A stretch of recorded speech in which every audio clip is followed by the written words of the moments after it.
কাদের উপর ঠকে যাই জানেন? যাদের উপর বিশ্বাস করি, আরে এ তো আমার ঘরের মানুষ, এ কি আমায় ঠকাবে? ধরেন আবার যখন বলি যে একই মার পেটের ভাই বা একই মার পেটের বোন, আরে আমার মাই তো। আমরা মানুষের কাছে বলতেই পারি না যে ভাই আমি আমার আপন মানুষের কাছে ঠকে গেছি। তাই মানুষের উপরে কখনো অনেক বেশি বিশ্বাস, অনেক বেশি ভরসা করা যাবে না।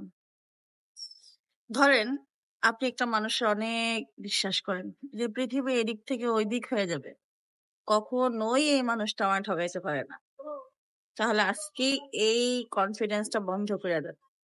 কারণ মানুষ তো, মানুষের না এত বেশি বিশ্বাস করতে হয় না। কখনো মানুষকে যদি অনেক বেশি বিশ্বাস করে ফেলেন, তখন দেখবেন ওই মানুষ আপনারা এমন ভাবে বাস দিবে, ওই বাসটা আপনি আর নিতেই পারবেন না। আমার জীবনে ঠকে যাওয়ার গল্প অনেক। আমার জীবনে আমি অনেক ভাবে ঠকে গেছি, খুব বাজে ভাবে ঠকে গেছি। এত বেশি ঠকছি যে মানুষগুলো আমার ঠকাইছে, ওদের উপর আমার অগাধ বিশ্বাস ছিল। যারে আমার মাই তো দিছে ভাই বাস, এমন বাস দিছে যে বাস এখনো অব্দি উঠা দাঁড়াইতে পারিনি। যা হোক, সে তবুও জন্ম দিছে, সে একটা বাস দিছে। এখন আসেন দ্বিতীয়বার যারা বিশ্বাস করছি, আরে আমার স্বামী তো, এত বছরকার সম্পর্ক, 17-18 বছরকার সম্পর্ক, ওই কি আমার কোনদিন ঠকাবে? এটা আমার বিশ্বাস তার উপরে। ভাই এমন ভাবে বাস দিছে, এই বাস ছাড়াই আমি এখন উঠটা যে সোজা হয়ে দাঁড়াবো বা নিজে যে কিছু করব, আবার জীবনটা নতুন করে শুরু করা মানে এটা না যে আবার বিয়ে শাদী করা, আবার নতুন সম্পর্কে যাওয়া, এটা না। শুরু করা মানে হলো যে যে কোনো কাজে আপনার নিজে ইনভলভ করা।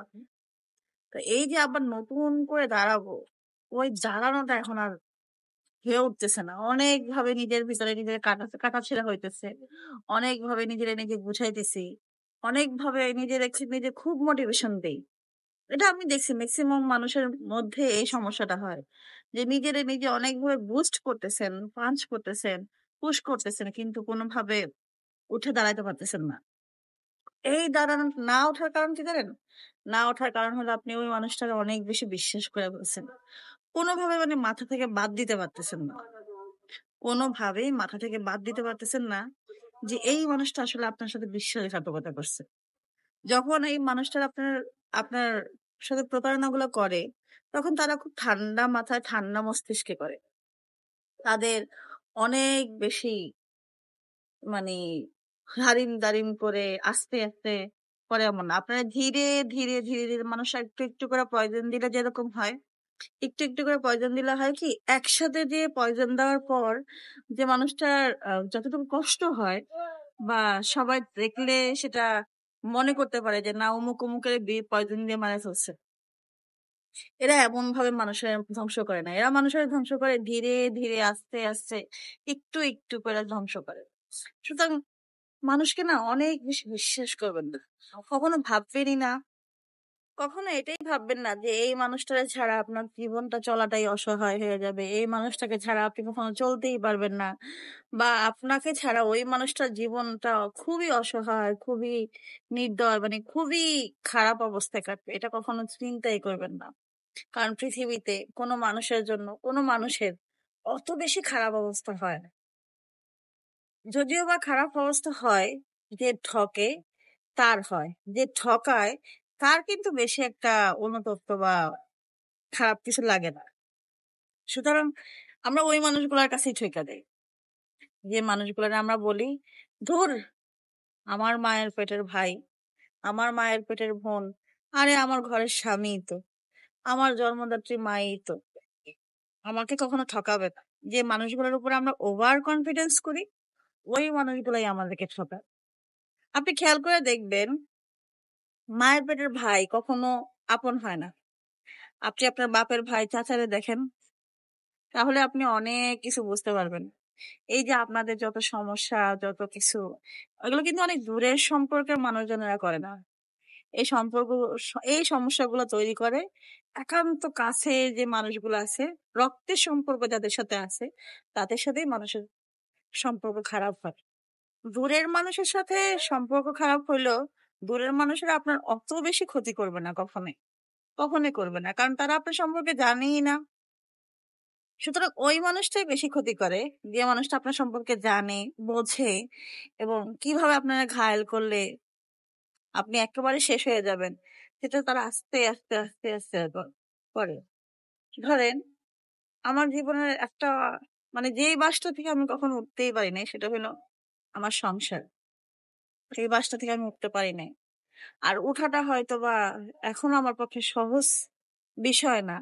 আমি চেষ্টা করতেছি নিজে খুব পাঞ্চ করতেছি, বুস্ট করতেছি।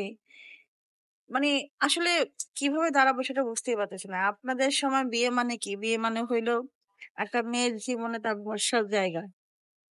যে হ্যাঁ, এই মানুষটার কাছে এই মেয়েটা আসলে সারা জীবনের জন্য একটা নিশ্চিন্ত হওয়া, সারা জীবন তার কাছে থাকতে পারবে। সে যেভাবেই হোক না কেন ওকে কখনো ছাড়বে না। এটা হলো আমাদের সম্পর্কে মানে বিয়ে মানে হইলো এইটা আমাদের সমাজে। কিন্তু আমার আমার জীবনে বিয়ে মানে কি জানেন? আমার জীবনে বিয়ে মানে হইলো আমার যে ঔষধ লাগে, আমার ঔষধটা আমার টাকার কেনা। আমার ঘরের কাপড়-চোপড় আমার টাকার কেনা। আমার কলম, খাতা, বই, ক্রিম, স্নো, আলতা, পাউডার, একটা মোবাইলের চার্জার হইলো সেটা আমাকে আগে টাকাটা ইনকাম করতে হয়। আগে ইনকাম করি, তারপর খরচ করি। ধরেন আজকে আমার অনেক বড় একটা অসুখ হইলে আমারে কেউ ডাক্তারের কাছে নিয়ে যাবে না। বা আমারে কেউ ডাক্তার দেখাবে না। বা জানবেই না যে সে আমারে ডাক্তার দেখানো উচিত। কখনোই সে ডাক্তার দেখাবে না। তো এই যে একটা অনিশ্চিত জীবন, এই অনিশ্চিত জীবনটা আপনার আজকে আজকে শুরু হয় নাই। আমি ভাবছিলাম যে কখনো না কখনো আসলে আমার উপরে তার একটু রহম হবে, আমার উপরে তার একটু দয়া হবে। আমি আমি হয়তোবা এই জিনিসগুলো ওভারকাম করে চলতে পারবো। বা কখনো না কখনো আমাদের সম্পর্কটা স্বাভাবিক সম্পর্ক মানুষের মতো হয়ে যাবে। ৮-১০ টা স্বামী-স্ত্রীর সম্পর্ক যেরকম ওরকম হয়ে যাবে। কিন্তু আসলে এটা কখনোই হয় না। দিন, দিন আমার অনেক কিছু ভোগ করতে হচ্ছে।